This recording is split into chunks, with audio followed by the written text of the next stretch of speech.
se implementó este plan. Estados Unidos todavía no lo firma. ¿Esperarían que antes de que se realice esta conferencia de donantes esté firmado este plan por Estados Unidos para garantizar este monto que dice? Bueno, el plan, más que firmarlo, cada país ha asentado en lo que llamamos una declaración pública su respaldo al plan, y Estados Unidos lo hizo el día 7 de junio. Y con mucho gusto yo les comparto el párrafo que es el punto 4. ¿Y por qué insisto mucho en ese párrafo? Porque nos costó mucho trabajo que estuviera. Y sí es parte del statement. El punto 1 es despliegue de la Guardia Nacional, que ya cumplimos. El punto 2, que tengamos migrantes esperando en México sus audiencias en Estados Unidos, que ya lo cumplimos. El punto 4 es el plan de desarrollo integral en Centroamérica, que México ya lo cumplió. Nada más nos falta Guatemala, que tiene elecciones el 11 de agosto. Y ahí dice, ahí Estados Unidos, pues ese statement nos compromete a las dos partes, no nada más a México. Y ahí dice en el punto 4 que Estados Unidos se compromete a liderar junto con México la aplicación del plan de desarrollo integral para Centroamérica preparado por la CEPAL. Así lo dice. Entonces, para nosotros ya es un compromiso público de Estados Unidos, porque así se acordó, así está establecido, así está escrito. Y México ha cumplido lo que se comprometió a hacer. Entonces nosotros también le vamos a decir a Estados Unidos, tú tienes que cumplir lo que tú dijiste que ibas a hacer. Porque el 1 y el 2 nos tocan a nosotros y el 4 te toca a ti. Gracias. Por favor. Señor Mark Stevenson, de la agencia de noticias AP. Desde Nuevo Laredo siguen votando, literalmente, migrantes regresados bajo el programa MPP. Los suben a un camión y los votan en Monterrey. O sea, sin más ni más. Como están construyendo un centro de atención en Ciudad Juárez, no es necesario, no sería necesario construirlo en toda la frontera donde están regresando migrantes. Y por otra parte, usted ventiló el caso de Celaya, de la empresa de camiones de transportes, que literalmente tenía una operación industrial. ¿Hay algún detalle que nos puede dar si estas empresas camuflajeaban sus camiones para transportar migrantes con nombres de empresas que realmente las camiones no eran de esas empresas? Sí, es muy importante lo que estás mencionando. Hay una de las cosas interesantes que mencionó el presidente son los avances que tenemos en esas investigaciones, pero estamos, por supuesto, y tenemos que hacerlo, respetando los tiempos y los procedimientos que establece la Fiscalía General de la República. Lo que sabemos es que, desde luego que sí, esos trailers, es sofisticado cómo lo organizan, porque tienen diferentes denominaciones. O sea, sí hacen como un camuflaje, ponen uno como frigorífico, tú lo ves, es un frigorífico, pero llevan adentro 100 personas, 150 personas o más, en condiciones muy riesgosas. Nuestra principal preocupación ahí es evitar que vayamos a tener una tragedia en transportes de ese tipo y puedan morir muchas personas, incluso menores de edad. Entonces, sí hay una investigación en curso, pero yo no podría dar las conclusiones de esa investigación hoy, porque no me corresponde, pero sí la hay. Y no solo es el área, ya de varios puntos. Y respecto a los migrantes que están esperando en México, a ver, hay una red en la frontera norte. Históricamente hay una red tanto de los gobiernos locales como de la sociedad civil, una red muy importante. Entonces, lo primero que se hizo por parte del subsecretario Duarte fue respaldar esa red. El paso número 2 es crear nuevas facilidades cuando tenemos necesidad de hacerlo. Ahora, ¿qué hemos visto? En Tijuana un descenso muy grande, muy grande. En Yuma un descenso muy grande, del lado nuestro Sonora. En Ciudad Juárez una tendencia a la baja, muy importante. Entonces, no debe pensarse que en todos los puntos de la frontera estamos teniendo que recibir más migrantes todos los días. Está variando los números, hay lugares donde están bajando sustancialmente. Buenos días, secretario. Jacqueline López, del CEO. Mi pregunta es, el gobierno del presidente Trump firmó con los pares un acuerdo del tercer país seguro con Guatemala. ¿Cuál es su postura? ¿Cuál sería la postura de México? ¿Y esto qué traería? ¿Qué beneficios traería o consecuencias? Muchas gracias. Bueno, no conocemos el texto firmado todavía. Oficialmente ya le pedimos a Guatemala que cuando lo tenga, o cuando tomen la decisión de compartirlo, sí conocemos versiones en medios, pero no me gustaría opinar sobre versiones que no son las que firmaron. Entonces, una vez que lo conozcamos, podríamos dar una opinión más informada y más segura, más clara sobre de qué se trata. Ahora, por lo regular, nosotros no calificamos las decisiones que toman otros países, pero conociendo la versión final, la que está firmada, pues ya podríamos dar una opinión respetuosa respecto a Guatemala. Entonces, por favor. Sí. Buenos días, Daniel Blancas de Crónica. A mí me gustaría hacerle, si es posible, la pregunta al director Garduño. ¿Sí? A la pregunta y a ver si la contesta. Bueno. Sí está atento. La pregunta es, sabemos que entró a medio camino a la institución, pero sí me gustaría conocer, al menos, tenemos poco tiempo en la conferencia, pero al menos cuál es el diagnóstico que tiene de su equipo de trabajo. ¿Cuántos agentes de migración están actualmente operando? ¿Cuántos son nuevos? Es decir, ¿cuántos fueron dados de baja? Y si hay denuncias presentadas contra algunos de los elementos, algunos de los agentes, por corruptelas o por anomalías que hayan cometido o fechorías que hayan cometido durante su gestión. Por favor. Complemento la información del canciller en relación a que hay investigaciones que están en secrecía, hay denuncias en las contralorías y finalmente pues esto no ha concluido, es la presunción de inocencia, pero finalmente sí hay investigaciones relativas. Aproximadamente menos de 500 y más de 400. Entre 400 y 500 denuncias contra elementos. Y luego el instituto pues, es una carrera profesional, hay que respetar a los trabajadores que lo están haciendo bien, que se han sumado al proyecto de esta transformación y bueno, pues, castigar a los malos elementos que finalmente puede haber y que tendremos que seguir combatiendo porque es uno de los ejes fundamentales que es combatir la corrupción. Se tendrá que estabilizar el instituto con transparencia, con reconocimiento a la carrera profesional y pues castigar a los malos, como decimos. ¿Cuántos elementos hay actualmente? ¿Cuántos agentes hay? 5.400 empleados en el Instituto Nacional de Migración, hay 1.500 agentes federales de migración y se han sumado de algunas otras áreas para reforzar estas tareas del control seguro ordenado en la frontera sur. ¿Cuántos son nuevos elementos en esta, digamos, nueva era? Hubo una convocatoria y en esa convocatoria son 80 los que se han dado de alta y sigue abierta la convocatoria a fin de que sea pública, de que esté transparente y que vayan incorporándose los aspirantes que así lo deseen y pasar las pruebas y el control de confianza. Muchas gracias. Tenemos poco tiempo. Otra oportunidad habrá. Gracias. Dos más, ahí atrás. Buenos días. Quisiera saber sobre el programa Jóvenes Construyendo el Futuro, cómo se va a aplicar, sobre todo en Honduras, si solo se va, por decir, a exportar el modelo y las autoridades de ese país la van a realizar, o si va a haber colaboración desde las autoridades mexicanas y también de las empresas mexicanas. Gracias. Vamos a trabajar, porque son las reglas de operación, por conducto de la Agencia Mexicana de Cooperación y Desarrollo. no hacemos transferencias a los gobiernos, sino se hacen las transferencias bancarias directo a los beneficiarios, siguiendo la misma pauta que tenemos aquí en México. La Embajada de México en Honduras tiene la responsabilidad, David Jiménez, de coordinar los trabajos para esto. Es un reto. Nunca habíamos hecho un programa para 20,000 personas en otro país. Es la primera vez que México va a hacer eso. Pero lo hacemos entusiasmados y con gusto porque sabemos que vamos a tener un impacto en esas comunidades. México hizo un diagnóstico en la que participaron 90 investigadores mexicanos de muy diversas instituciones para determinar de dónde vienen los migrantes que pasan por México, qué promedio de edad tienen, qué género, cuál es su perfil y muchos de sus aspiraciones. Entonces, la base de nuestro trabajo es ese diagnóstico que nos lleva a municipios muy específicos y a zonas muy específicas. Por ejemplo, en Honduras, el número 1 es Tegucigalpa, número 2 es San Pedro Sur. Entonces sabemos, ya si te vas al número 3, 4, 5, 6, 7, 8, te vas a la zona rural. Mucha de esa zona o alguna parte de esa zona es zona cafetalera, donde tienen ahora un problema con la caída de los precios del petróleo, del café y lo que está sucediendo con el cambio climático en Centroamérica. Pero en fin, lo vamos a tu pregunta, lo vamos a ejercer vía la Agencia Mexicana de Cooperación y Desarrollo y las transferencias de recursos son directas para los beneficiarios. Y van a participar empresas tanto mexicanas como de Honduras en este programa, en el caso de Honduras. También en El Salvador. ¿Perdón? Sí, el mismo monto. Es igual que en México. Es lo mismo. Allá atrás, por favor. Buen día, Daniel Escobar, corresponsal de Tiempo.tv, Coahuila. Preguntarle, usted acaba de decir que Estados Unidos no se comprometió con un acuerdo y no lo está cumpliendo por falta de voluntad. No hemos dicho eso. Bueno, lo que he dicho es que ellos ya fijaron una postura en favor de ese plan. Estamos convocando una conferencia internacional. Ahora que vino el secretario Pompeo se lo compartí y estamos invitando a Estados Unidos para eso. Y lo que diremos es, tenemos que cumplir lo establecido en el punto 4 del statement del día 7 de junio. México es el primero que lo cumple. Ahora, pues, ha pasado muy poco tiempo. Se nos ha dicho incluso que ha sorprendido que México en tan corto tiempo esté aplicando esta acción. Bueno, pues porque queremos con eso mostrar que también es urgente apoyar a Centroamérica.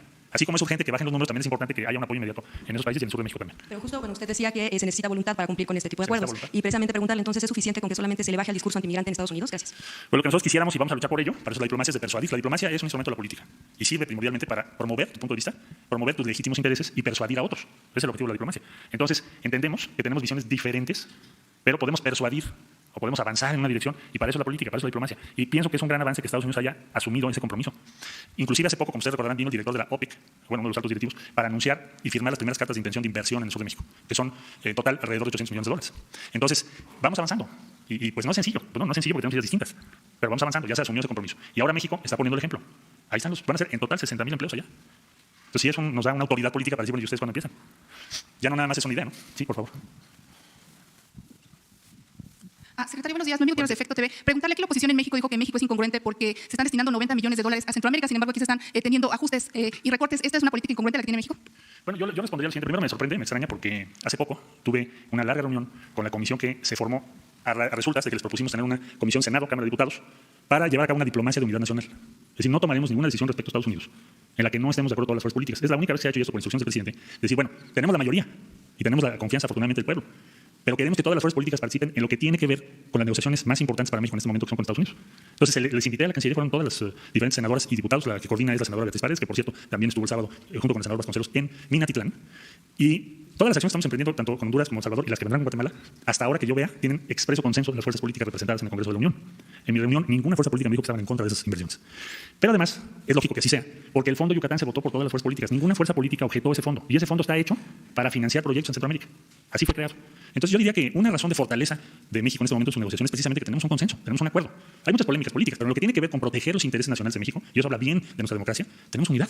Ahora, eso implica dos cosas. Primero, compartir esa información y ser muy transparente en todo lo que hacemos. Y así hemos ido. Todas las negociaciones, pláticas, intercambios, se los informamos inmediatamente con todo detalle. Es un poco inusual, pero vale la pena, porque no puedes tú comprometerte a apoyar algo si no te informan correctamente todo lo que se está diciendo o lo que se está planteando. Y segundo lugar, porque todos estamos de acuerdo en que dos parámetros. México no va a aceptar ser tercer país seguro, lo hemos dicho y lo seguiremos diciendo, y en eso hay de acuerdo de todas las fuerzas políticas, ninguna fuerza política está en contra de eso. Y el otro punto de referencia es que la solución del tema migratorio es ofrecer alternativas y oportunidades para las personas en sus lugares de origen. Entonces, estos dos elementos son los que determinan que estemos actuando con un consenso amplio y lo que llamamos una diplomacia de unidad nacional, y así nos vamos a mantener en las próximas semanas. Todo lo que estamos haciendo en El Salvador y Honduras es el conocimiento de esta comisión. Han estado no solo en los eventos, sino que tienen el detalle, e incluso nos propusieron que hiciéramos una sesión en el Instituto Matías Romero para discutir cuál puede ser el futuro del modelo de lo que estamos proponiendo o de la idea mexicana respecto a migración, y lo vamos a hacer, lo vamos a llevar a cabo. Muchas gracias. ¿Tú? Gracias. Preguntarle, el fin de semana se reportó otra muerte de un mexicano custodiado por los agentes migratorios en Estados Unidos. ¿Qué plantea el gobierno mexicano para que ya no se sigan dando estos casos de mexicanos que fallecen por estar desatendidos o que no se les da un trato digno en los centros de detención de los Estados Unidos? Y estamos presentes vía los consulados, alrededor del 80% de los casos estamos presentes. Desde luego que ahora necesitamos canalizar más apoyos a los consulados, lo que estamos tratando de hacer, para responder a las necesidades que tienen nuestros connacionales en Estados Unidos. Estábamos en estado de alerta por las redadas. ordené que se revisaran todos los casos de detenidos, incluso tú me lo preguntaste, me lo planteaste aquí, y así se hizo, y ya los clasificamos. Entonces, lo que quiero decir es, cada vez vamos a hacer más y vamos a estar más cerca, y cada vez vamos a tener más posibilidades de apoyar a nuestros connacionales, porque es nuestra obligación primera, es lo que nos ha pedido el presidente, esa es una prioridad nacional, y pues corre a cargo de nosotros que se lleve a cabo. Y yo diría que los consulados sí están haciendo un trabajo bastante intenso en la representación de los mexicanos que así lo han decidido en Estados Unidos. Pero eso no obsta que no podamos y debamos mejorarlo, ampliarlo y perfeccionarlo. Y en eso estamos comprometidos todos los días, es lo que tenemos que hacer, para evitar eso que estás tú comentando ahorita. Ahora tú, para que no haya quejas del lado izquierdo. Canciller, buenos días. Misael Zavala, de Universal. Ha explicado que son 100 millones de dólares para los tres países de Centroamérica. Me parece que son 30 millones para cada uno, serían 90, y 10 millones para, digamos, todo lo que es la ejecución de este programa. Mi pregunta sería, ¿son 100 millones de dólares cada año? Es decir, al final del sexenio serán 600 millones de dólares para esos tres países. Puede haber variaciones en ese monto porque depende de la autorización que nos dé el Congreso de la Unión cada año. Pero yo supondría que el diseño de este fondo y inclusive lo que guardamos para el año entrante, estamos utilizando la mitad del fondo y tenemos reservas para mantener el 2020 con el mismo ritmo. Incluso más allá, llegaremos hasta 2021. Pero supongo que el Congreso sí nos apoyará para mantener ese rubro y ese monto a lo largo de todo el sexenio. Sí, por favor. Señor presidente, señor canciller, Jaime Hernández de Bajo Palabra. La Guardia Nacional parece no haber sido entrenada en la legislación migratoria, por ejemplo. El caso de la Casa del Migrante de Saltillo, donde se intentó el 25 de julio detener a migrantes en contra de la ley de migración, de acuerdo con el artículo 76. ¿Cuál es la estrategia a seguir para apoyar a estos albergues y entrenar a la Guardia Nacional? Bueno, le haría yo una precisión, hasta donde tenemos información, no hubo ningún ingreso para detener a nadie, eso no es así, vamos a aclararlo. Y la Guardia Nacional no ha cometido hasta este momento ningún acto que haya conducido a un problema respecto a derechos humanos de personas. No tenemos ninguna referencia. Es más, yo voy a ver al presidente de la Comisión Nacional de Derechos Humanos mañana porque me interesa tener eso muy claro. Entonces sí hay quejas, pero no respecto a la Guardia Nacional. Entonces, ahora, ¿quién tiene que llevar a cabo la acción directa cuando tienes que hablar con un migrante y pedirle sus documentos? Pues el INAMI, el Instituto Nacional de Migración. ¿Qué hace la Guardia Nacional? La Guardia Nacional tiene que respaldar al INAMI, pero no lo puedes sustituir salvo que haya un delito flagrante en ese momento, esté pasando algo muy grave. Pero si no es así, es el INAMI que lo está haciendo. Tuvimos conocimiento de ese caso por vía de las redes sociales y lo revisamos, pero nadie entró a ese albergue. Y no se trata de entrar a los albergues. No es la política del gobierno mexicano hacer eso. Ni fue la Guardia. Policía Estatal y Sedena, pero no la Guardia Nacional. Por favor. Gracias, canciller. Para insistirle sobre este tema del traslado que se está haciendo de migrantes que son regresados a México y que los suben en autobuses, por ejemplo, en lugares como Nuevo Laredo, los trasladan a Monterrey con el argumento de que hay inseguridad en la zona de Tamaulipas y llegando, por ejemplo, a Monterrey, los sueltan y prácticamente los botan porque no son instalados en ningún albergue y están abandonados a su suerte en las calles. ¿Qué ocurre con este caso? Bueno, es que no. Primero, Estados Unidos no puede soltar a nadie en territorio mexicano. Eso lo hace la autoridad mexicana, no Estados Unidos. Nosotros jamás aceptaríamos que Estados Unidos haga eso en nuestro territorio, para precisar, aclarar. El INAMI sí lo hace, sí los mueve, porque en Tamaulipas tenemos una cierta capacidad en albergues y no vas a poner a todos los migrantes en albergues.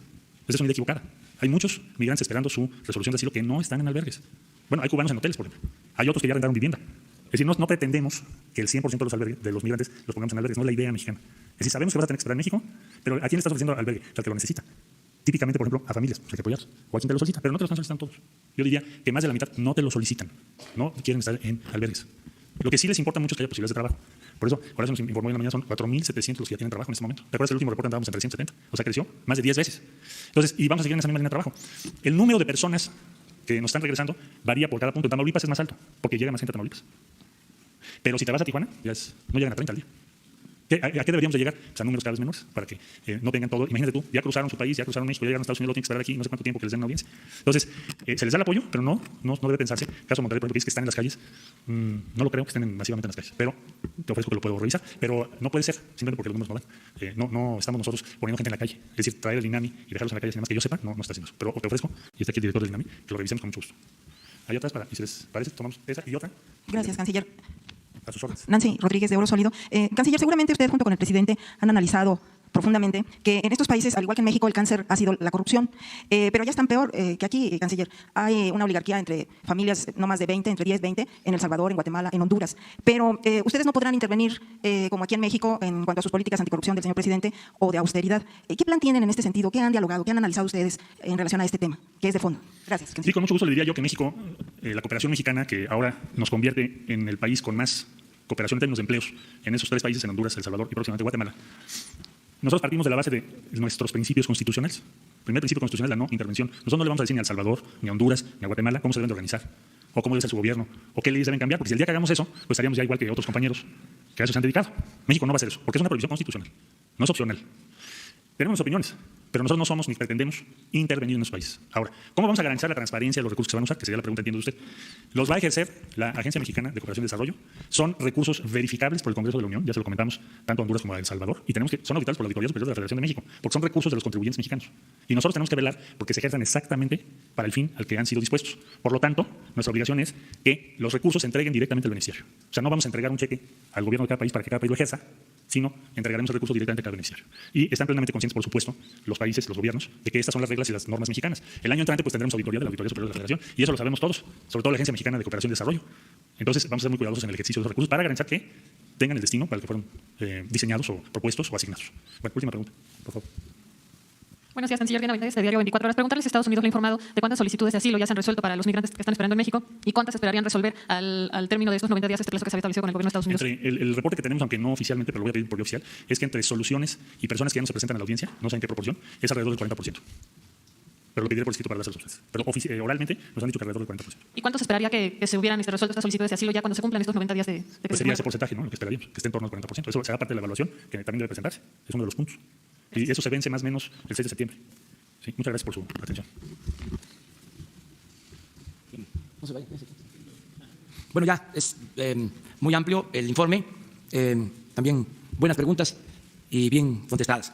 Si les parece, vamos con 5 preguntas generales y concluimos la conferencia del día de hoy. Yo nada más les informo que Jesús les va a dar a conocer lo del plano del departamento donde estoy viviendo, en Palacio Nacional. Una copia. No tienen... A ver, ¿por qué no lo ponen de una vez? Y ya con eso terminamos la conferencia del día de hoy. 5 preguntas.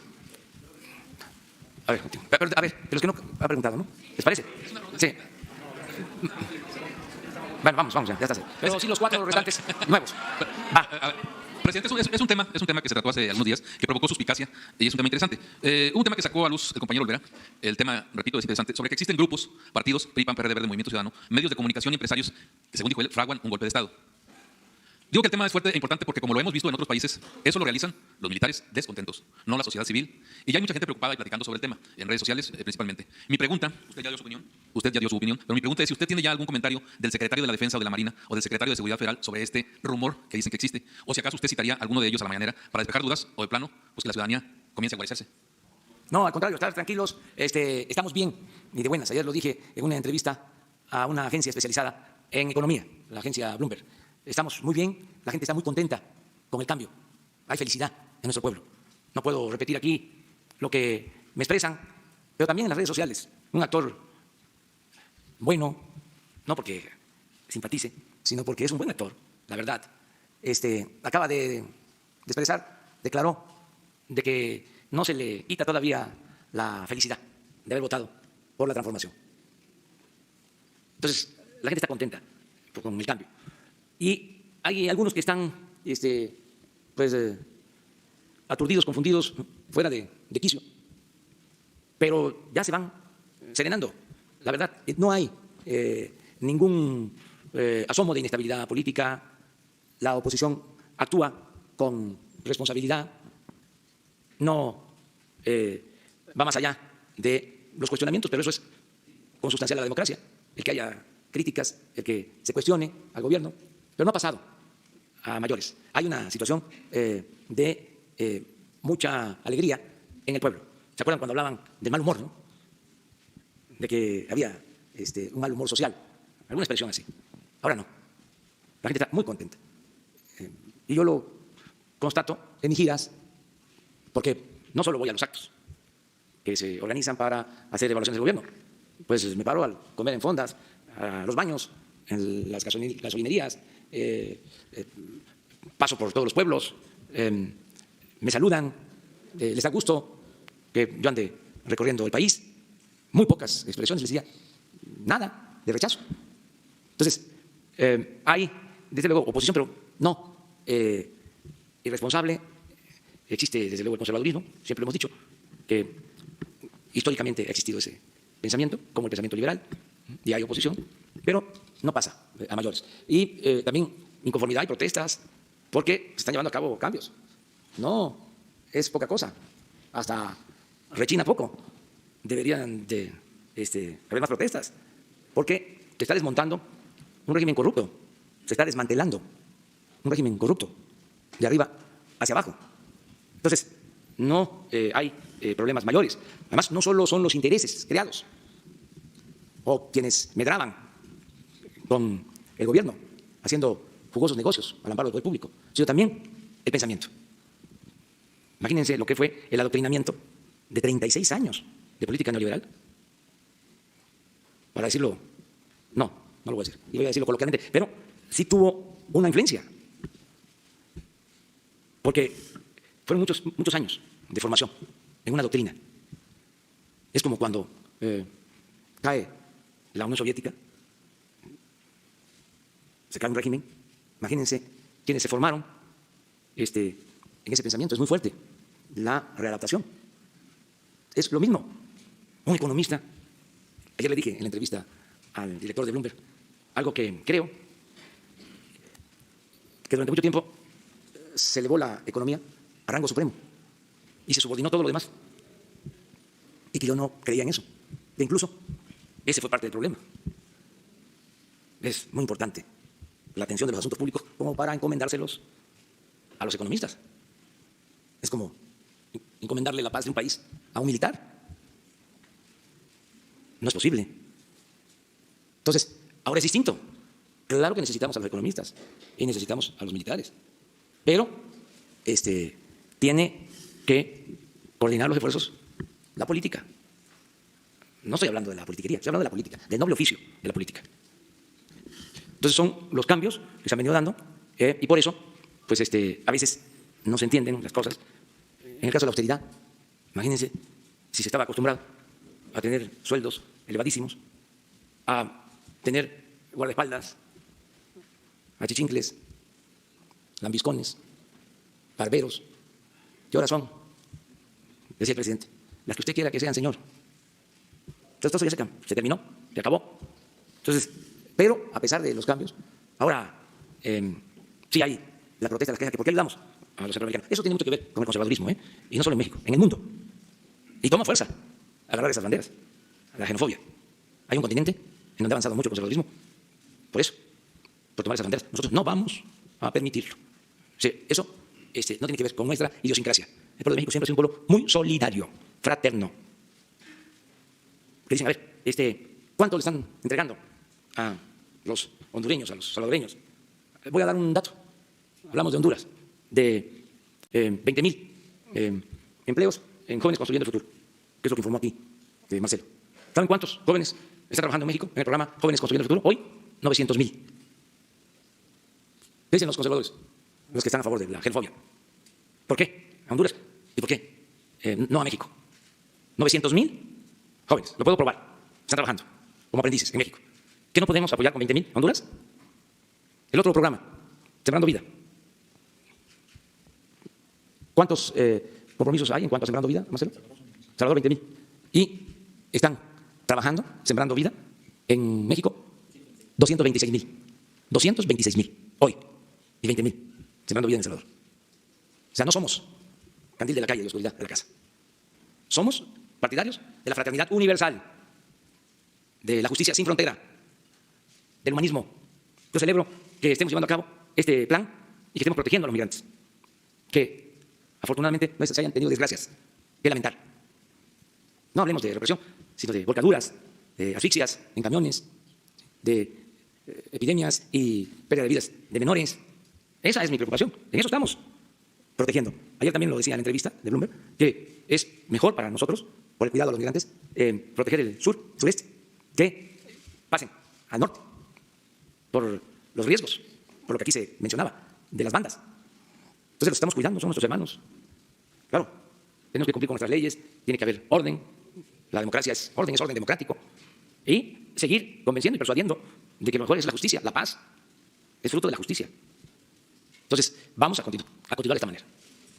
Gracias, presidente. Buenos días, Nayeli Roldán, reportera de Animal Político. Dado que la estafa maestra documentó un sistema de corrupción y no solamente un caso, no solamente estaba implicada Rosario Robles, sino también el gobernador del Estado de México, por ejemplo, Alfredo del Mazo, Emilio Lozoya, Gerardo Ruiz Esparza. Y en total fueron 11 titulares de diferentes dependencias y organismos implicados, insisto, en un sistema de corrupción que desvió más de 5,000 millones de pesos de recursos públicos. La pregunta, presidente, es: ¿usted instruirá a organismos como el SAT o la Unidad de Inteligencia Financiera para que justamente investigue cómo fue este flujo de dinero? Porque esas entidades pueden determinar perfectamente en qué cuentas bancarias terminaron esos recursos desviados a través de empresas fantasma. Bueno, puntualmente 3 cosas. 1, 0 corrupción. Y agrego, 0 impunidad. 2, no solapar actos de corrupción. No somos tapadera. 3, se está apoyando a la Fiscalía General en todo lo que no solicita, porque la Fiscalía tiene abiertas investigaciones, en este caso, y todos los informes que tienen que ver con datos de inteligencia financiera, hay la instrucción precisa a Santiago Nieto de que se entregue toda la información. Y la Fiscalía va a resolver. No hay impunidad para nadie. Entonces, hay que esperar nada más que concluyan las investigaciones y los procesos legales. Claro, es lo que en este caso, presidente, solamente existen denuncias específicamente en contra de la Sedesol y la Sedatu, que justamente encabezaba Rosario Robles. La pregunta es si su gobierno también investigará al resto de implicados en este sistema de corrupción, porque en esos casos no hay denuncia, tendrían que interponerlas. La Procuraduría está, en este caso la Fiscalía, está haciendo la investigación. Y amplia, sin limitaciones. Tengo la información de que se retomó esta investigación y se amplió. ¿Qué es lo que está haciendo la Fiscalía? Para más funcionarios. No sé exactamente, pero como se dice en estos casos, lo que resulte de la investigación, sin límites, todos los que puedan estar implicados. Se llama declarar, ese es el procedimiento, y de esa forma van saliendo, ¿sí? Hipótesis, y se siguen las investigaciones para que haya justicia y se tomen en cuenta todos los implicados, que no haya protección para nadie. Pero eso corresponde a la Fiscalía. Y nosotros aportar toda la información que nos soliciten sobre esto. Vamos dos. A ver. Bueno, pues este es el departamento. Ya estaba construido. Alrededor de 300 metros. ¿Cuánto? Sí. Lo rojo son 2 habitaciones y un estudio. Y lo que está en azul, claro, es cocina, sala y comedor. La ubicación es así. Se las encargo a ustedes, que son millones profesionales. No hay. Me ayuda mucho el estar aquí, porque me ahorra como 2 horas diarias. No tiene nada que ver con la parte histórica. Este sitio ya estaba ocupado e impactado, ya con una construcción, vamos a decir, moderna, dentro del palacio. No está junto a los salones, todos los salones del palacio, los corredores, desde luego los sitios históricos se conservan, no se van a utilizar en lo cotidiano, en el trabajo diario. Junto a este departamento estaba el Estado Mayor presidencial y también ya era una zona impactada, modernizada. Entonces, ahí vamos a atender en lo que era la oficina del Estado Mayor para no utilizar el comedor grande. A veces salen fotos en donde hacemos reuniones en el comedor principal del Palacio. Entonces ya no se va a usar solo para ceremonias de trascendencia cultural, diplomática, y se va a despachar en lo que era el Estado Mayor Presidencial. Es el área que se va a utilizar. Vamos a procurar también que en los salones se cuide el piso, un poco lo que hicimos aquí, no de esta manera, aquí porque tenemos que cuidar el piso. Allá estamos buscando la forma de que en los salones haya como una alfombra, pero angosta, para que se puedan apreciar también los pisos, pero caminando en medio, por esa alfombra. Cuidar este palacio, que es de todos los mexicanos y es nuestra historia, porque este palacio tiene pues 500 años, y si tomamos en cuenta que se construyó encima de las pirámides, de los centros ceremoniales de Tenochtitlán, pues tiene todavía mucho más. Y es la historia de nuestro país. Desde la colonia, el siglo XIX y el siglo XX, estaba no ocupado, prácticamente no se despachaba aquí, todo era en Los Pinos. Ahora, pues, aquí se atiende todo lo público. Muy bien. Gracias, señor presidente. Buen día, Alejandro Ledo, de la Grupo Cantón. Preguntarle al presidente sobre la ley que se acaba de aprobar ayer en Tabasco. Hay dos versiones, 2 visiones sobre esta ley. Una que termina con los chantajes que ha habido durante muchos años a empresarios, al mismo gobierno, a la CFE, a la Pemex, para no dejarla trabajar, para que no haya obras. Por otro lado, también hay quienes la ven como la ley Garrote, que va a impedir manifestaciones y demás. Por ejemplo, extorsión a empresas aumenta la pena de 10 a 20 años de prisión. Ese es el rango de la pena. Impedir por cualquier medio la ejecución de trabajos u obras privadas o públicas, de 6 a 13 años de prisión. Impedir el acceso a maquinarias para la ejecución de obras, de 6 a 13 años de prisión. Y el cierre de calles, carreteras y avenidas, pena de 5 años de prisión. ¿Cuál es su postura, señor presidente, ya que se aprobó esta ley? Ayer comentó algo, pero ya sobre la aprobación de esta ley con las penas. ¿Cuál es su postura? Pues yo pienso que se estaba abusando, habían extorsiones, corrupción, y era necesario poner orden. Creo que ese fue el motivo principal de esta nueva legislación. Desde luego hay que proteger los derechos de los ciudadanos. No puede afectarse el derecho a disentir, el derecho a la manifestación, la libertad en general, ¿no? Hay que ver eso. Pero yo tengo el informe de que no se afectan derechos humanos y no se limitan las libertades de los ciudadanos. Ese es el informe que tengo. Y sí es necesario que se acabe con la extorsión y que no se permita la corrupción. Porque, ¿qué puede pasar en el mediano plazo? De que limpiemos arriba. Yo estoy hablando aquí, ya lo dije una vez y lo repito ahora, de que no hay corrupción tolerada y me diga un empresario, un comerciante, pues el presidente está en la luna, está en otro planeta, porque a mí me extorsiona. Yo sigo padeciendo de la corrupción. Es acabar con la corrupción comenzando arriba, para dar el ejemplo. Porque estoy convencido de que la corrupción se extendió de arriba hacia abajo, no de abajo hacia arriba. No creo para nada, rechazo la versión de que la corrupción es parte de la cultura del pueblo de México. Así, lo rechazo por completo. Podría decir que es un absurdo, lo menos. Porque en nuestro pueblo, siempre lo he dicho, hay una gran reserva de valores culturales, morales, espirituales. El problema se creó arriba, se dio el mal ejemplo arriba. Y por eso hay que acabar con la corrupción de arriba para abajo, cómo se barren las escaleras. Y esa es otra diferencia que tenemos con el conservadurismo. ¿Saben qué hacían los conservadores? Hablaban nada más de la mordida. Hasta hacían encuestas y dejaban carteras con señalización o identificación en la cartera para ver el grado de corrupción de un país. En las casetas telefónicas colocaban para ver cuántos hablaban devolviendo la cartera. Y en función de eso decían, este país es más corrupto que este otro. Pero arriba no se medía la corrupción. Entonces, la medían nada más abajo. Solo las mordidas, no las tarascadas. Y lo cierto es que la corrupción mayor es la que se da arriba.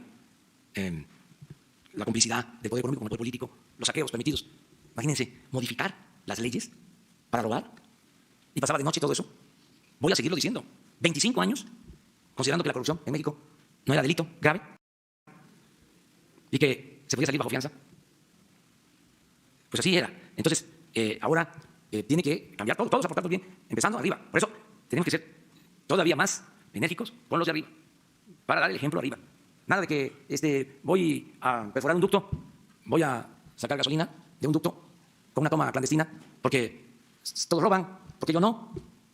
Si miren cómo viven los políticos, colmados de atenciones y de privilegios, y yo estoy en la pobreza, no tengo nada. Entonces que ya no haya esa justificación. Es decir, arriba no se roba y no se debe de robar abajo.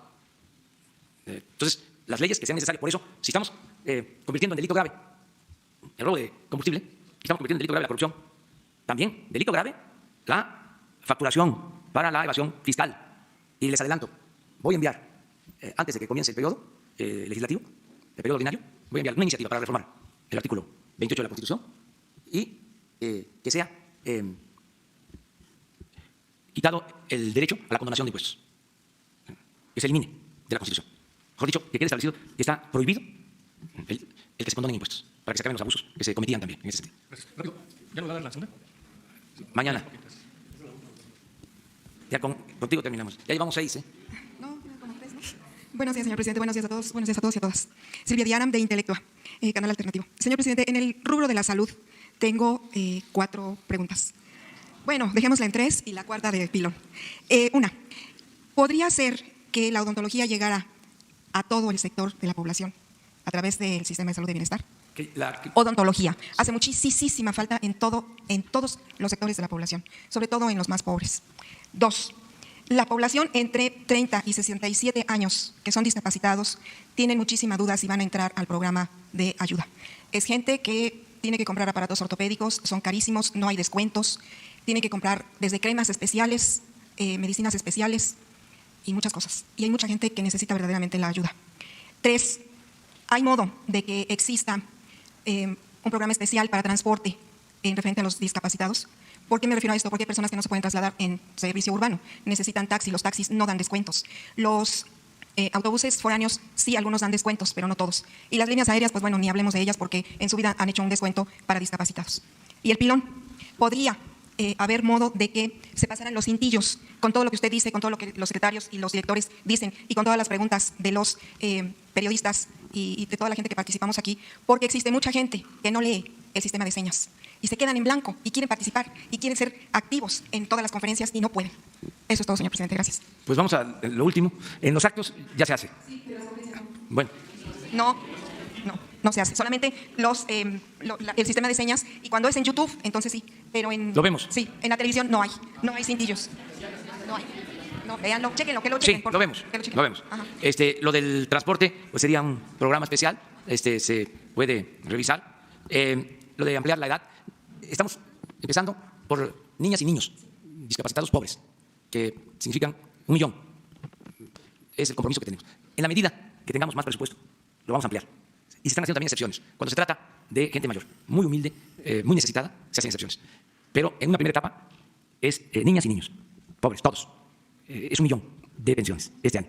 Yo espero que nos vaya bien, que son 3 cosas, ¿no? Lo que ahorremos por no permitir la corrupción, lo que ahorremos por no permitir los lujos en el gobierno, con el plan de austeridad republicana, y lo tercero, que al crecer la economía, en la medida que vaya creciendo la economía, vamos a tener, sin aumentar impuestos, nada más porque va a haber más dinero, vamos a tener más recaudación y vamos a tener recursos. Esto implica también que yo espero que se recupere la producción petrolera, tengamos excedentes del petróleo. Durante mucho tiempo el petróleo fue un aporte fundamental al presupuesto, llegó a ser hasta del 40% del presupuesto, el ingreso proveniente del petróleo, y eso se cayó en este último periodo. Pero estamos procurando de que aumente la producción y tengamos excedentes. Acerca de las especialidades en atención médica, la odontología es lo mismo. Estoy visitando hospitales y sí hay, no en todos, ¿sí? Pero sí. Pero hace falta personal. Hace falta personal. Lo que estoy encontrando es de que nos faltan especialistas en los hospitales. Se cubren a veces, se cubre a veces un turno, un radiólogo que está nada más hasta las 4 de la tarde, ya en el turno de la tarde de la noche, no hay. En hospitales, ¿sí? Y no hay fines de semana. Entonces, estamos trabajando de esto. Más, no se tienen en los hospitales rurales, sobre todo donde se atiende a la gente pobre, todas las especialidades. Entonces, estamos trabajando esto, fortaleciendo desde luego la medicina preventiva, el que tengamos atención desde las unidades médicas rurales, los centros de salud y estos servicios. Va a depender también de los recursos. Yo espero que vamos a mejorar mucho en todos los servicios educativos y de salud. Este es el propósito, son prioridades que tenemos. Y ahora sí, nos vemos mañana. No se le olvide el ICEMIN del Estado de México. Sí. Necesita una buena línea.